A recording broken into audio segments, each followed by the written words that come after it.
pansit. Kita naghahalo. Kuya lang. Parang may kulang. Ayan. Ito. May sarsa yung pansit. Ayan na. Tuwing medianoche, Pansit na ano may ba ang hindi sarsa. dapat mawala sa mesa? Siyempre, present ang pansit para long life. Yun eh. Oo. Pinaniniwala pa, maswerte rin ang pansit kahit anong klase pa yan. Siyempre, kaya Love at Heart, ihirit nyo na ang pansit na yan. Meron din kami. Oo, kahit pansit bihon niya, Yee! pansit Oo, pansit actually. Mickey, Good pansit job, Siglo. guys! Oo, So, ang tama pansit na yan. sarap. At eto na nga, ibibida nga namin sa inyo itong talaga naman pampaswerteng pansit. Dito Pampahaba ng buhay. Arn, kasama pa rin si Arn. Siyempre na, Yes! diba? Good Okay, morning! yan po ay pwedeng ihain nyo sa medianoche.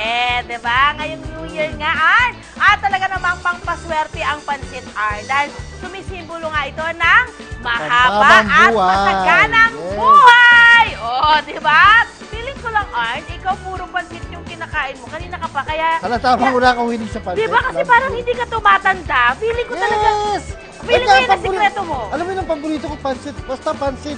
Yan! Panalo ka talaga, alam nyo na. Ayan, dito po sa kainang ito, iba't ang klaseng pansit nga po ang kanilang inihahain sa kanilang mga customer. Meron po silang pansit con lechon. Ito po ang kanilang mga variety ng pansit na may lechon kawali toppings.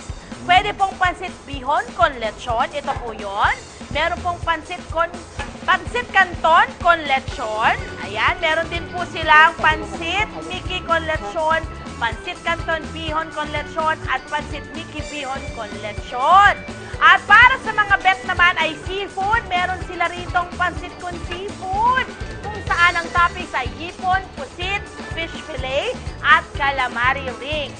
Mapa-single order o mga bilaod size, pwedeng-pwede po. Good up to 20 persons. Ang pinakamalaking size po nila. At available rin po ang kanilang bet, ang inyong bet na noodles, gaya po ng bihon, canton, Mickey canton bihon o Mickey bihon. Pero, alam nyo ba kung ano ang bestseller ng restaurant na ito, ng tinatawag nilang Totoy Special Pansit? Aba, syempre, ito po yung nasa gitnaan kung saan binabantayan mo ang kanilang Totoy Special Pansit. Ito, magbili dito. Yes! Gusto kong tikman yan. Pero bago yan, alamin muna natin, Arn, maiwan muna kita. Yes! Alamin ko muna, paano nga ba ang tamang pagluto ng espesyal na pansit na ito?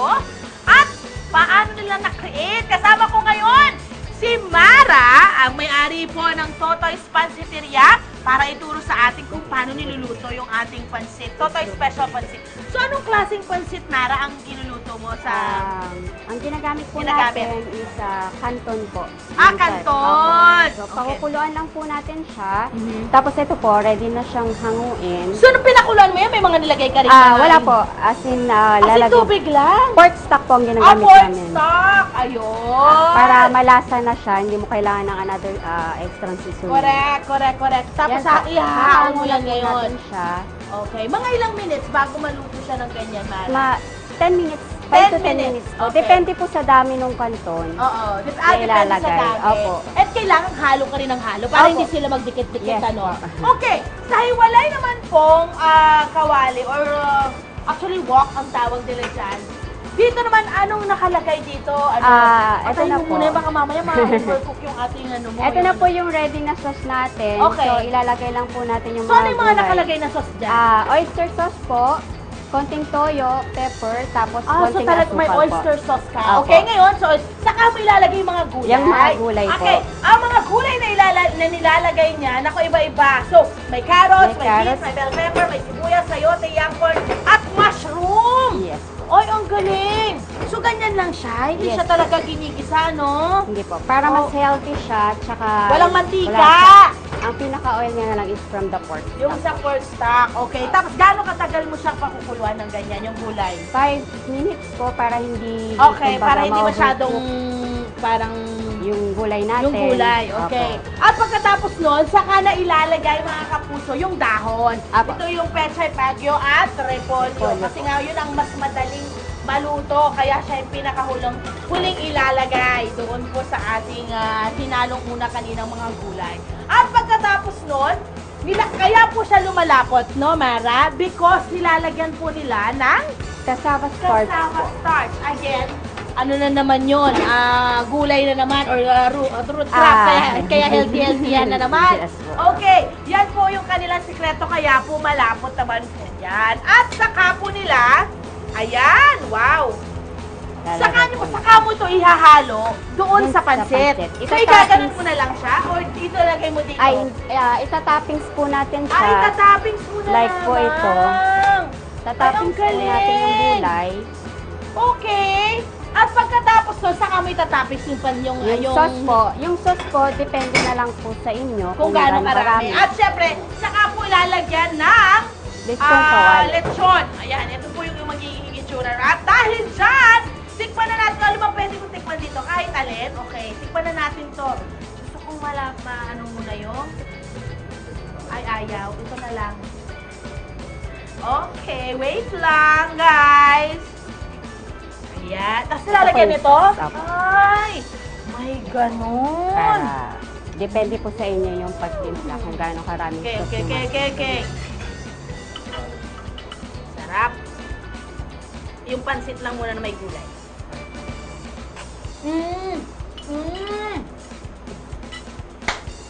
Ang sarap ng sauce nga. Thank you po. Grabe! Okay.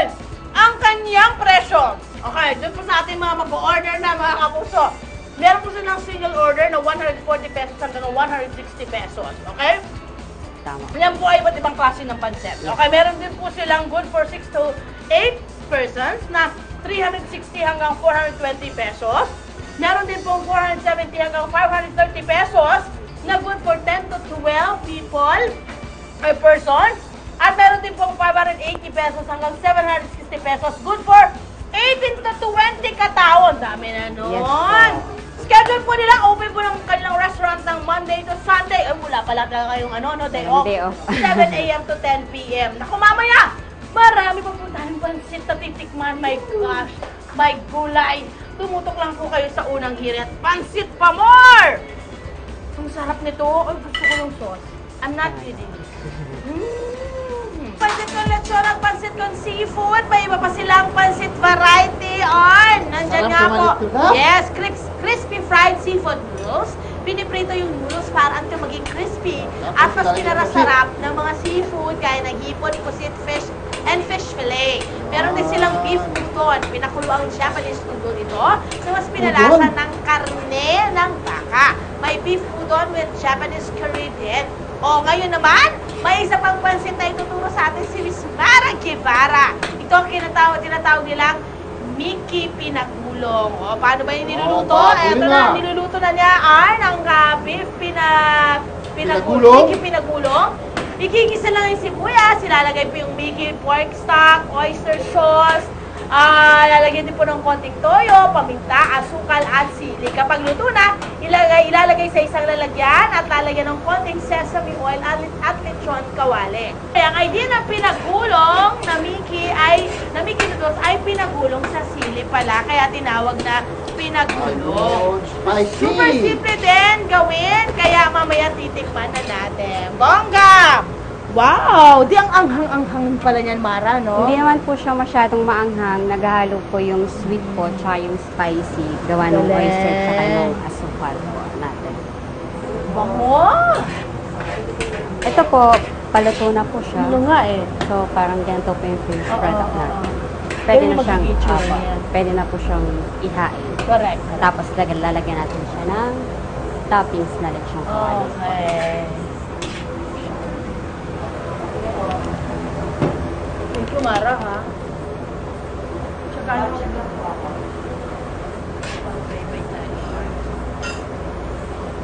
Spicy na din. Oh, parang spicy noodle, no? Galing.